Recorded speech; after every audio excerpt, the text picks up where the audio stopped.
2009 সালে এই মন্দিরের নির্মাণ কাজ শুরু হয় এবং 2015 সালে ইমামি গ্রুপ দ্বারা এই মন্দিরটির নির্মাণ কাজ সম্পন্ন হয়। এই মন্দিরটা তৈরি করতে প্রায় 17 কোটি টাকা ব্যয় হয়েছিল।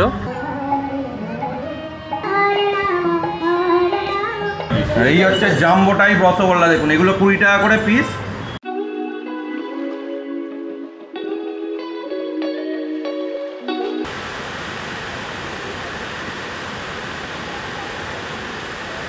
এর উৎস ওই অম্বিকা মায়ের মন্দির থেকে।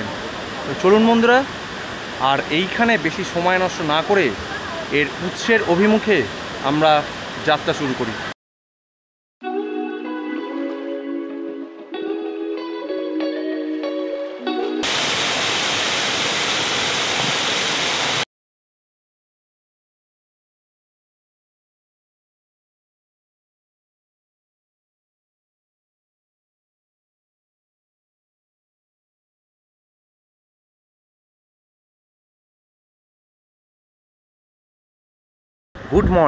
গুড মর্নিং বন্ধুরা। আজ 14ই মার্চ শুক্রবার। আশা করি সবাই খুব ভালো আছেন। সবাইকে দোল পূর্ণিমার আন্তরিক শুভেচ্ছা ও ভালোবাসা। এই মুহূর্তে দাঁড়িয়ে আছি স্যান্ড সিটি রিসর্ট চাঁদিপুর। আজ আমাদের ফুল ডে ট্যুর প্ল্যান আছে। আমরা প্রথমেই চলে যাব এইখান থেকে প্রায় 27 কিলোমিটারের দূরত্বে অবস্থিত ইমামি জগন্নাথ টেম্পল। সময় লাগবে 1 ঘন্টার কাছাকাছি। তারপরে ক্ষীরচূড়া গোপীনাথ টেম্পল দেখে আমরা রওনা দেব দেবকুণ্ডের উদ্দেশ্যে। তো সঙ্গে থাকুন এবং দেখতে থাকুন এক্সপ্লোর অফ টাইম। তো আমাদের এই গাড়িও এসে গেছে। আমাদের বলেইছিলাম আপনাদেরকে এই 3 দিনের যে সওয়ারি, এই গাড়ি এইখানে চলে এসছে। এই মুহূর্তে সময় হয়ে গেছে সকাল 8:45। এই রিসর্টের যে বাইরের যে লন আছে এইখান থেকে কিন্তু সমুদ্র দৃশ্যমান। সমস্ত জায়গাতেই কালকে যেহেতু হোলি, আজকে আমাদের বাঙালি প্রথা অনুযায়ী দোল, তো সব জায়গাতেই রং বিক্রি হচ্ছে, হোলির এই আবির বিক্রি হচ্ছে। তো ইমামি জগন্নাথ টেম্পল যাওয়ার মুখে এই ইউনিক সুইটস এই দোকানটা থেকে দাঁড়িয়ে পড়লাম। মিষ্টির বেশ ভালো সম্ভার আছে এখানে। গজা, নানা রকম সন্দেশ, লাড্ডু। এই দেখুন বন্ধুরা, অরিজিনাল কলার মতনই লাগছে, কিন্তু এটা সন্দেশ, সেই আপেল মিষ্টি ছোটবেলায় দেখতাম।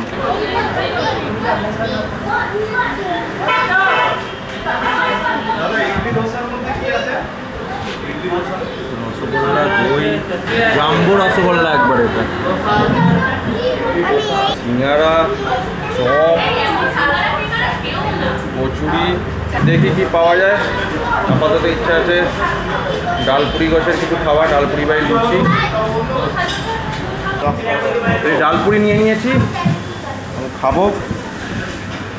এই ডালপুরি খেয়ে দেখি কীরকম। সকালবেলা খুব খিদে পেয়েছে।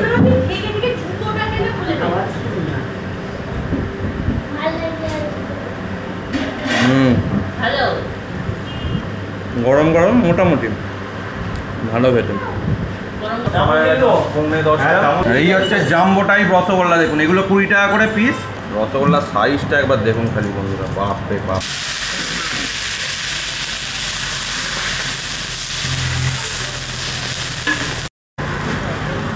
এই ধোসা অর্ডার করা হয়েছে, ধোসা হচ্ছে মশলা ধোসা। কত করে মশলা ধোসার দাম? 60 টাকা।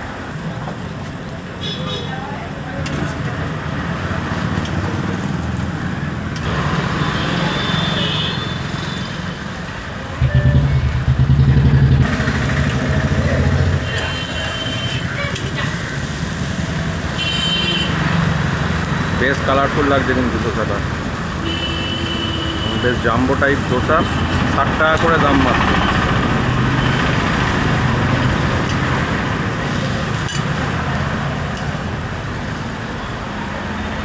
মাত্র 60 টাকা করে দাম। আপনার ধোসাটা কেমন খেতে?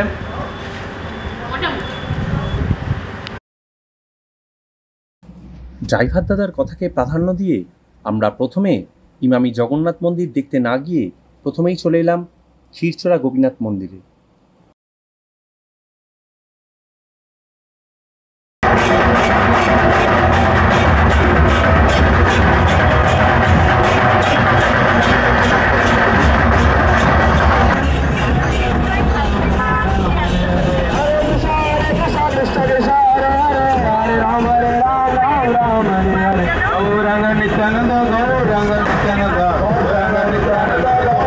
তো ইসকন থেকে দেখুন বন্ধুরা প্রসেশন বার করেছে।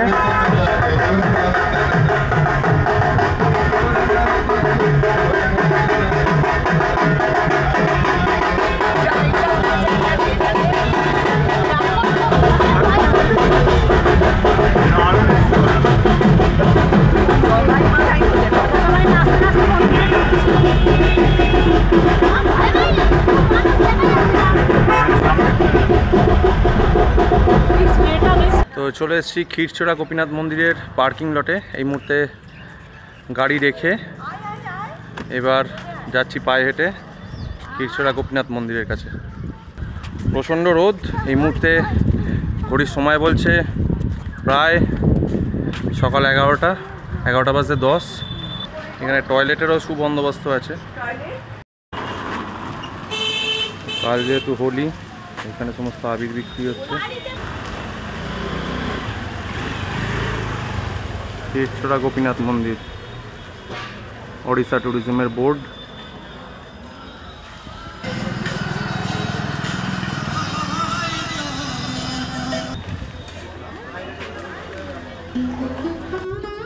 ক্ষীরচোরা গোপীনাথ মন্দিরটা বালাসোরের রেমুনায় অবস্থান করছে। মনে করা হয় এই রেমুনা শব্দটা এসছে রমণীয়া শব্দ থেকে, যার অর্থ খুব সুন্দর। মনে করা হয় যে শ্রী রামচন্দ্র তার তীর দিয়ে এই গোপীনাথকে খোদাই করেছিলেন এবং সীতা চিত্রকূটে এই দেবতার পুজো করেছিলেন। পরবর্তীকালে উড়িষ্যার রাজা লাঙ্গুল নরসিংহদেব 13 শতকে চিত্রকূট থেকে এই দেবতাকে এই রেমুনায় নিয়ে এসেছিলেন।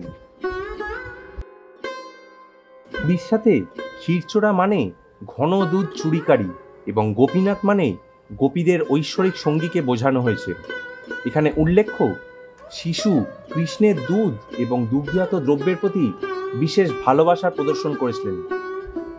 এইটি বৈষ্ণব ঐতিহ্যের 108টা ক্ষেত্রের মধ্যে একটা ক্ষেত্র হিসেবে একে বিবেচনা করা হয়েছে।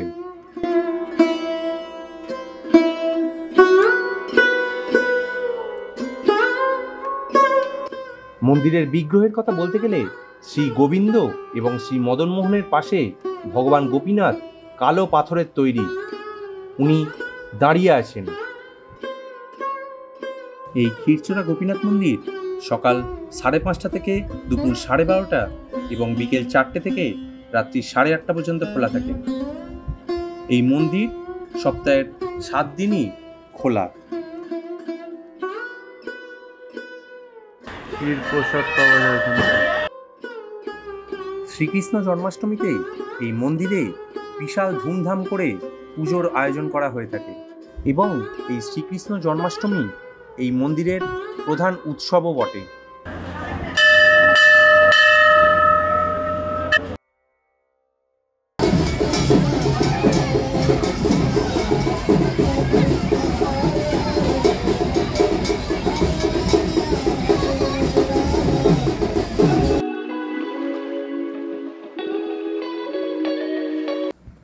ক্ষীরচোরা গোপীনাথ মন্দির দেখে মাত্র 15 মিনিটের মধ্যেই আমরা পৌঁছে গেলাম ইমামি জগন্নাথ মন্দিরে। ইমামি জগন্নাথ মন্দিরের প্রধান গেটের সামনেই মন্দির দর্শনের টাইম লক্ষ্য করলাম। এই বাইরে থেকে ফুল এবং প্রসাদ সংগ্রহ করে আপনারা ভেতরে গিয়ে পুজো দিয়ে আসতে পারেন। এই মুহূর্তে ঘড়ির সময় হয়ে গেছে সকাল 11:30, আর আমরা চলে এসেছি ইমামি জগন্নাথ টেম্পলে।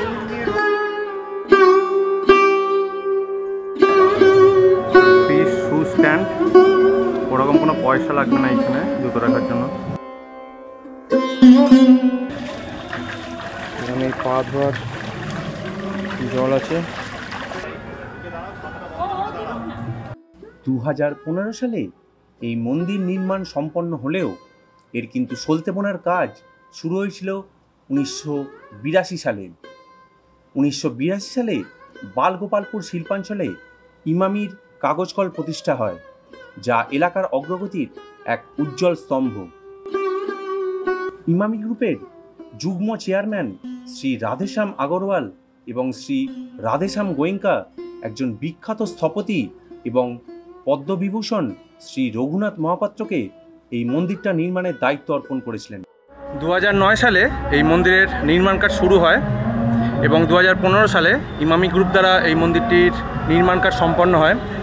এই মন্দিরটা তৈরি করতে প্রায় 17 কোটি টাকা ব্যয় হয়েছিল এবং এই মন্দিরটি সম্পূর্ণই ইমামি গ্রুপের আন্ডারে। অবিকল পুরীর যে জগন্নাথ ধামের যে মন্দির আছে সেই জগন্নাথ ধামের মন্দিরের অনুকরণে এই মন্দিরটি তৈরি করা হয়েছে। যখন আপনারা বালাসোরে আসবেন এই মন্দিরটা কিন্তু একটা অতি অবশ্যই দ্রষ্টব্য স্থান এবং বালাসোর ভ্রমণকালে এই মন্দিরটার দর্শন আপনারা অতি অবশ্যই কিন্তু এইখানে দেখে নিতেই পারেন। শ্রী রঘুনাথ মহাপাত্র এই চমৎকার ভাস্কর্যের স্কেচ ম্যাপ তৈরি করেন। তিনি এই মন্দিরটা অত্যন্ত অসাধারণ স্থাপত্য পদ্ধতিতে নির্মাণের স্বপ্ন দেখেছিলেন। প্রায় 3.5 একর জমির উপর এর সীমানা নির্মাণের পরিকল্পনা শুরু হয়। স্বপ্নকে বাস্তবায়িত করার জন্য 2009 সালের শেষের দিকে শ্রী রঘুনাথ মহাপাত্র 30 জন দক্ষ স্থপতির সাথে ভুবনেশ্বরে কাজ শুরু করেন। ওনার নির্দেশনায় স্থপতিরা দিন-রাত পাথর খোদাইয়ের কাজ শুরু করেন। স্থপতিদের হাতুড়ির আঘাতে এখানকার মন্দিরের অপূর্ব ভাস্কর্য ফুটে ওঠে। কোণার্ক মন্দিরের কিছু স্থাপত্য বা নকশা এই ইমামি জগন্নাথ মন্দিরে স্থান পেয়েছে। এই মন্দিরটা এতই দক্ষতার সাথে ডিজাইন করা হয়েছে যেন এটা 16টা চাকার উপর স্থাপন করা হয়েছে এবং 4টি ঘোড়া দ্বারা চালিত করা হয়েছে।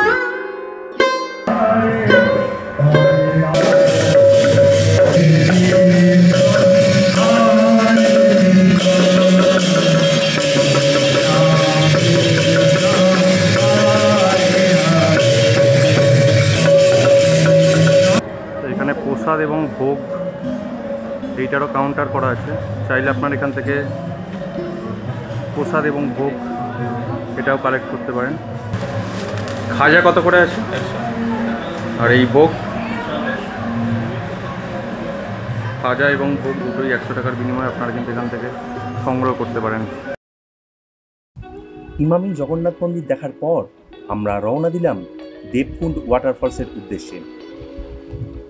ইমামি জগন্নাথ মন্দির থেকে এই দেবকুণ্ড ওয়াটারফলসের দূরত্ব প্রায় 50 কিলোমিটারের কাছাকাছি। সময় লাগবে 1.5 ঘন্টার মতন।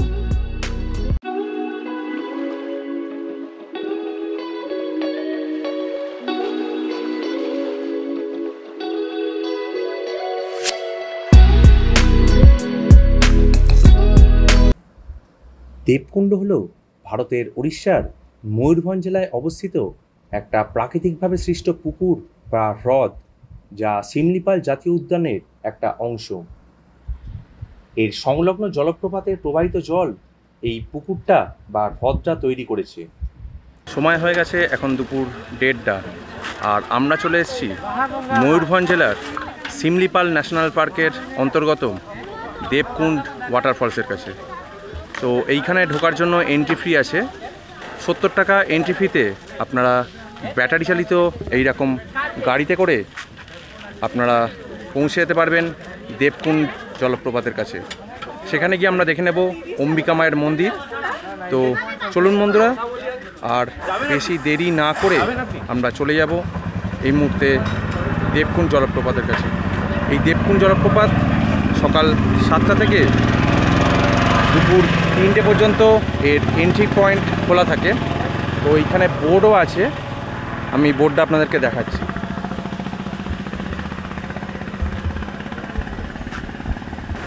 আর এই হচ্ছে এইখানকার ঠিক এন্ট্রি পয়েন্ট।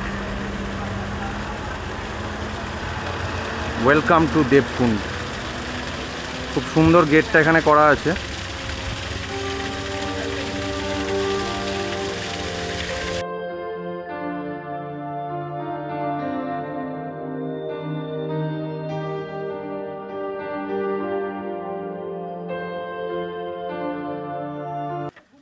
তো এই টিকিট প্রাইস 70 টাকা করে, 4 জন মেল 3 জন ফিমেল।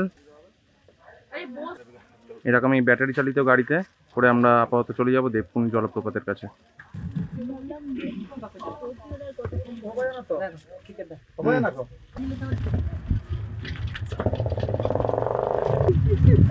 টোটাল এইখানের রাস্তা আছে 5 কিলোমিটার। যারা হাঁটবার সৎসাহস দেখাবেন এই রোদ্দুরের মধ্যে তাদেরকে তো অসংখ্য কুর্নিশ জানালাম।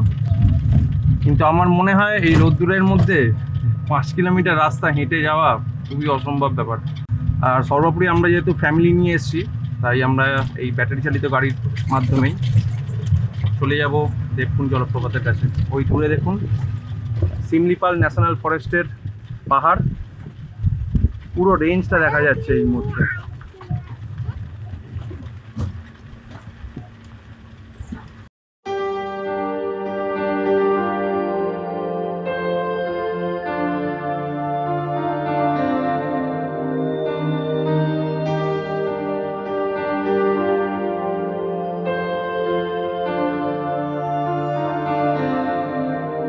এই ব্যাটারি চালিত গাড়ির জন্য যে 50 টাকা নেওয়া হচ্ছে সেটা আপ অ্যান্ড ডাউন এই দুদিকের জন্য। তো এইটা কিন্তু আপনারা মাথায় রাখবেন। যদি আপনারা বাইক নিয়ে আসেন তাহলে জনপ্রতি 20 টাকা করে এন্ট্রি ফি, আর যদি এই ব্যাটারি চালিত গাড়িতে করে আসেন তাহলে আপ ডাউন নিয়ে আপনাদের টোটাল লাগবে 70 টাকা।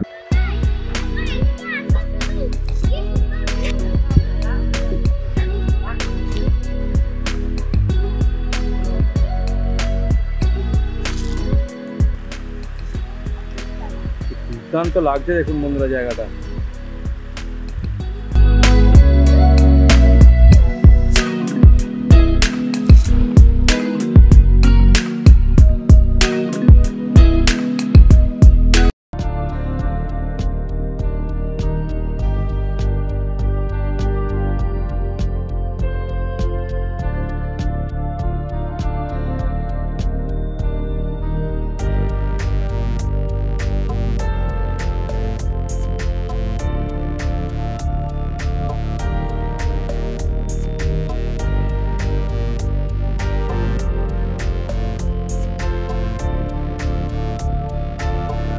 দুর্দান্ত জায়গাটা খালি দেখুন বন্ধুরা, অসাধারণ বললেও কম বলা হবে। বন্ধুরা এই যে দেখছেন পেছনে এইরকম সুদৃশ্য দেবকুণ্ড ওয়াটারফলস, এর উৎস ওই অম্বিকা মায়ের মন্দির থেকে। তো ওই যে অম্বিকা মায়ের মন্দির দেখতে পাচ্ছেন, ওই অম্বিকা মায়ের মন্দিরের পেছন থেকেই এই দেবকুণ্ড জলপ্রপাতের সৃষ্টি হয়েছে। মনে করা হয় এই দেবকুণ্ড জলপ্রপাতে দেবতারা এসে এই কুণ্ড বা জলেতে স্নান করতেন। তো চলুন বন্ধুরা সেই দেবকুণ্ড জলপ্রপাতের উৎস অভিমুখে এইবার যাত্রা শুরু করা যাক। তো এই সিঁড়ি উঠে গেছে। ঝর্ণার প্রকৃত উৎস না জানলেও আপাত দৃষ্টিতে অম্বিকা মায়ের মন্দিরের পিছন দিয়ে এই জলপ্রপাতের সৃষ্টি হয়েছে, তাই আমি উৎস অভিমুখে বলে অভিহিত করলাম। হিন্দু পৌরাণিক কাহিনী অনুসারে যখন সুদর্শন চক্র ভগবান শিবের প্রথম স্ত্রী সতীর দেহকে খণ্ড খণ্ড করেছিল, তখন তার বাঁ গোড়ালি এখানে পড়েছিল এবং তখন থেকেই এটি হিন্দুদের জন্য একটা অতি পবিত্র স্থান। সঠিক জানা না থাকলেও মোটামুটি 400 ধাপ বেয়ে উঠবার পরেই এই অম্বিকা মায়ের মন্দিরে পৌঁছতে পারবো। তো এটা আমার শোনা কথা, যদিও আমি এটা সঠিক জানি না। আর এই মুহূর্তে এই ব্লগ করতে করতে সিঁড়ি গোনাটাও একটুখানি অসুবিধাজনক। যাই হোক, সিঁড়ি নিয়ে কোনো মাথা ব্যথা নেই, উঠতে যখন হবে, এটা যখন মনস্থির করেছি তখন চলুন ওপরে ওঠা যাক।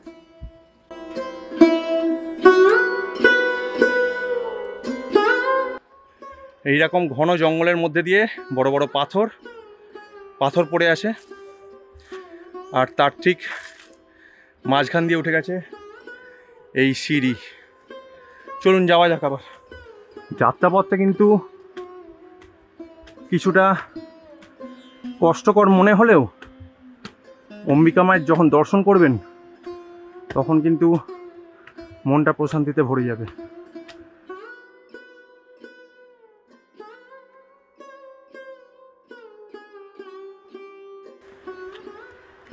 চলেই এসছি, এইবার নামার পালা। এইবার আর কয়েকটা স্টেপ নামলেই সেই কাঙ্ক্ষিত অম্বিকা মায়ের মন্দির দেখা যাচ্ছে এখান থেকেই কিছুটা।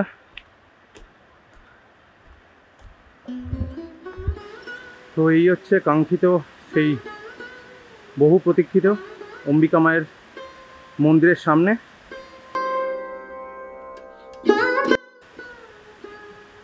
এখানে গণেশজির মূর্তি। শোনা যায় ব্রিটিশ রাজত্বকালে রাজা রাজকুমার প্রফুল্লচন্দ্র ভঞ্জদেও দ্বারা এই মন্দিরটি প্রথম নির্মাণ করা হয়েছিল, যিনি এই দেবকুণ্ডে বেশ কিছুদিন ছিলেন এবং এই স্থান সম্পর্কে গবেষণা করছিলেন, এবং তিনি প্রথম জলপ্রপাতের উপর এইখানে এই দেবীর মূর্তি খুঁজে পেয়েছিলেন।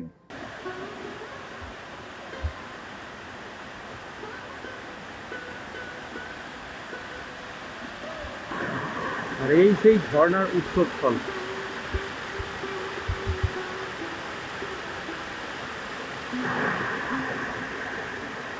ঠিক অম্বিকা মায়ের যে মন্দির আছে সেই মন্দিরের পেছন থেকে চলে আসছে এই দেবকুণ্ড জলপ্রপাত। সত্যি নামের সঙ্গে যেন আক্ষরিক অর্থেই এইখানের যে স্থান, সেটা কিন্তু স্থানের যে মাহাত্ম্য সেটা কিন্তু সম্পূর্ণভাবে পারস্পরিকভাবে মিশে গেছে। সত্যি যেন মনে হচ্ছে দেবতাদেরই জায়গা ছিল কোনো এক সময়, যেখানে দেবতারা এসে স্নান করতেন এই ঝর্ণার জলে। অসাধারণ অসাধারণ বন্ধুরা, সত্যি যেন বন্ধুরা আক্ষরিক অর্থেই এটা দেবতাদেরই স্থান, এবং সেই অনুযায়ী এই জায়গার নামকরণ করা হয়েছে দেবকুণ্ড। কারণ এই কুণ্ডতে যেন দেবতাদেরই স্নান করার একমাত্র জায়গা ছিল তখনকার সময়। সেই দিক থেকে দেখতে গেলে এই জায়গার গুরুত্ব বা মাহাত্ম্য অপরিসীম।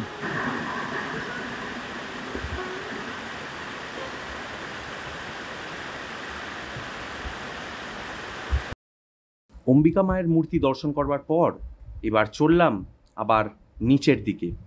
এই দেবকুণ্ড হল সতীপীঠের 51 পীঠের অন্যতম। এই স্থান থেকে 5খানা কুণ্ড উৎপত্তি হয়েছে এবং এদেরকে বলা হয় পীঠ পঞ্চসাগর। কি সুন্দর একটা জিনিস চোখে পড়লো দেখুন বন্ধুরা, এই পাথরগুলোকে কি সুন্দর শেপেতে কেটে একটা ইঁদুরের আকার দেওয়া হয়েছে।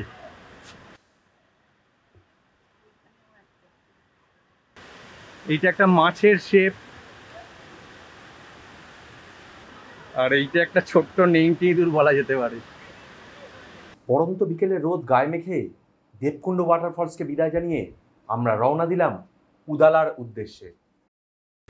এই মুহূর্তে সময় হয়ে গেছে বিকেল 5:30, আর আমরা সারাদিন লাঞ্চ করতে না পেরেই বিকেল 5:30টার সময় লাঞ্চ করতে চলে এসেছি একটা এই রোড সাইড হোটেলে। ড্রাইভার দাদার রেকমেন্ডেশনে উদালার কাপ্তিপাড়ায় এই শাহু হোটেলটাকেই বেছে নিলাম। চলুন ভেতরে গিয়ে দেখি কি পাওয়া যায়।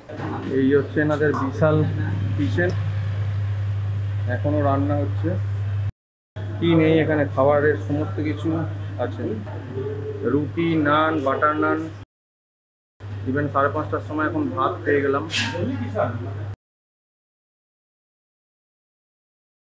এই চিকেন থালি 150 টাকা, আর এই মাটন থালি দিয়ে গেছে 200 টাকা। রিসান এখানে পরিশ্রান্ত ক্লান্ত হয়ে বসে আছে।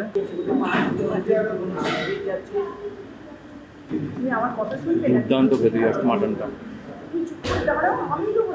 মাটনটা কিন্তু জাস্ট অসাধারণ, খুব সফট, নরম, দুর্দান্ত খেতে। पिताजी चलाते थे दुकान बहुत पहले। প্রত্যেক দিন কত লোকের রান্না হয় প্রায়? কারবার কম, 200 লোক হয়ে যায়। এগুলো তো বন্ধুরা কোনো পেড প্রমোশন নয়, যদি আপনারা আসেন, যদি সুযোগ হয় তো এখানে একবার খেয়ে দেখতে পারেন। এটুকু কথা দিলাম, মানে ঠকবেন না অন্তত। যথেষ্ট সুন্দর এবং ভালো খাবার দাবার। দেবকুণ্ড ওয়াটারফলসের ভিডিও আপনাদের কেমন লাগলো অতি অবশ্যই আমাকে কমেন্টস করে জানাবেন। যদি এই ভিডিওটা ভালো লেগে থাকে অতি অবশ্যই একটা লাইক, কমেন্টস, শেয়ার করে চ্যানেলটাকে সাবস্ক্রাইব করে পাশে থাকবেন। ভালো থাকবেন বন্ধুরা, শুভরাত্রি, ধন্যবাদ।